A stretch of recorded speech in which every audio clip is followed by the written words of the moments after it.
साथ शिवम दुबे। बुलेटिन की शुरुआत करेंगे। पूरा देश नए साल का जश्न मना रहा था। आगरा का असद राजधानी लखनऊ में खून की होली खेल रहा था। 4 बहनों और मां की हत्या को लेकर असद का कबूलनामा सोशल मीडिया पर वायरल है। वैसे तो 5 हत्याओं का गुनहगार असद है, मगर खौफनाक हालात के लिए सामाजिक और कानूनी हालात भी कम जिम्मेदार नहीं। खूनी खेल को अंजाम देने के बाद खुद असद ने सामाजिक और कानूनी सिस्टम पर बड़ा सवाल खड़ा किया। हालात के लिए पड़ोसी मुसलमानों को जिम्मेदार बताया है। पिता मोहम्मद बशर का करीब 14 दिन पुराना बयान भी चर्चा में है। मोहम्मद बशर लोकल पुलिस चौकी पर गंभीर इल्जाम लगा रहा है और मुकदमा दर्ज करने के लिए दिए गए प्रार्थना पत्र में चौंकाने वाली बातें लिखी गई हैं। इस्लाम धर्म छोड़कर हिंदू धर्म अपनाने का भी ऐलान है, मगर साथ में पुलिस पर भी संगीन इल्जाम है। अब सवाल है कि आखिर इन 5 मौतों का असली गुनहगार कौन है? कानून के रखवाले या फिर समाज के लंबरदार ठेकेदार?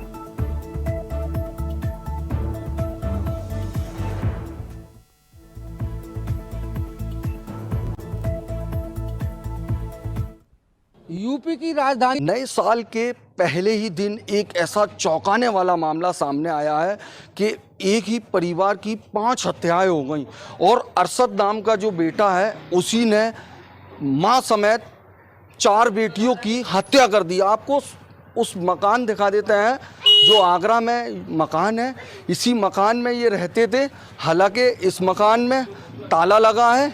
ये लोग आगरा से लखनऊ के लिए पहुंचे थे।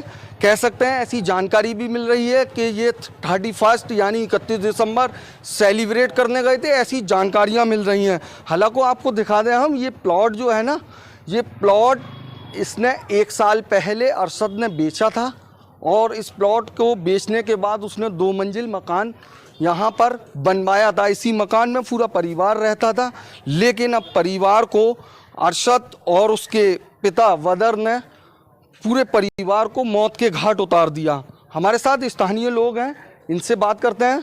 भैया, एक बड़ा जघन्य अपराध किया है अरशद ने। माँ समेत 4 बहनों को उसने मौत की नींद सुला दिया। बहुत बुरा किया है इसने। अब इसका व्यवहार था, इसका पूरी जानकारी बताएं थोड़ा। इसका व्यवहार कोई खास ज़्यादा वैसा नहीं था, मगर यही है कि ये क्रूरता से कुछ ऐसे ही लड़ाई झगड़ा करता रहता था। यहाँ पे एक लड़ाई हो गई थी, एक बुजुर्ग की चांद में एक ईंटा मारी थी, उसके बुजुर्ग के बेचारे का मर गया होता, वो वैसे बच गया जाने कैसे। और उसने वीडियो वायरल हुआ है, इस हत्याकांड के बाद का वीडियो है। उसमें तमाम आरोप उसने लगाए कि बस्ती वाले उसको तंग करते थे, परेशान करते थे, मारते थे। ऐसा कोई रीजन नहीं है, न कोई मारपीट न लड़ाई झगड़ा, कोई ऐसा कुछ नहीं होता।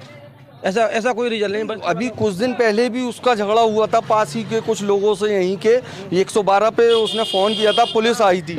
वो एक दुकान के चक्कर में हुआ था। ये दुकान थी और पड़ोस एक बगल में एक पड़ोस की दुकान थी, एक परचूनी की।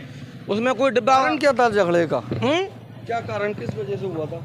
मतलब परचूनी दुकान दोनों थी आपस में, दोनों दुकान की वजह से कोई रीजन में हो गया होगा, कोई डिब्बा किसी गिर गया होगा सामान वामान के चक्कर में। यहाँ के स्थानीय लोगों के कईयों के नाम भी लिए हैं वीडियो में।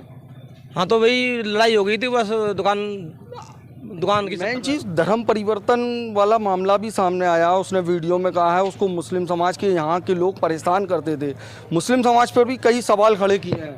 ऐसा हमने तो कोई देखा नहीं है। मतलब कोई परेशान नहीं करता था, पड़ोसी अड़ोसी कोई ऐसी बात नहीं थी। वो अपने काम से काम रखता था और अपने साइकिल पर अपने कपड़े वगैरह बेचा करता था और कोई ज़्यादा वो नहीं था। बस यही है। क्या करते थे? वो भी कपड़े बेचते थे साइकिल पे। हाँ, देखिए, हमने स्थानीय लोगों से बात की।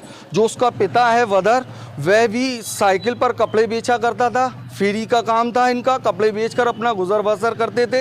हालांकि जो 112 नंबर पर कॉल किया गया था कुछ दिन पहले, यहाँ स्थानीय लोगों से उनका झगड़ा हुआ था, वो यही दुकान है जो उसने एप्लीकेशन में भी नाम है और उसने वीडियो में भी साफ तौर से बताया है। तस्वीरों में दिखा दें, ये मोहम्मद आफ्ताब है जिससे इसकी चिरांद हुई थी, लड़ाई हुई थी। 112 नंबर पर फ़ोन किया था, पुलिस मौके पर पहुंची थी। हालांकि अब उसने इस हत्याकांड को अंजाम दिया है। वीडियो वायरल हुए हैं।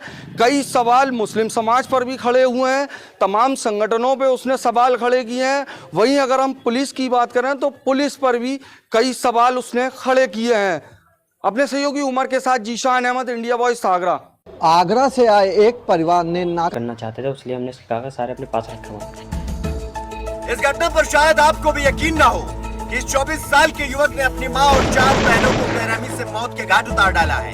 हालांकि पुलिस ने इस सनकी युवक को गिरफ्तार कर लिया है, लेकिन इस घटना ने सामाजिक और कानूनी हालात पर सवाल जरूर खड़ा कर दिया है। अब बड़ा सवाल ये है कि ये असद किस तरह से इन सब के पीछे पड़ोसी और न्याय न मिलने को सबसे बड़ा कारण बता रहा है। तो ऐसे में उससे भी बड़ा सवाल ये है कि इस पूरी हत्याकांड के पीछे क्या सिर्फ और सिर्फ असद जिम्मेदार है, या वो लोग भी उतना ही जिम्मेदार हैं जिनका जिक्र वो अपनी इस वीडियो में कर रहा है। Bureau report, India voice.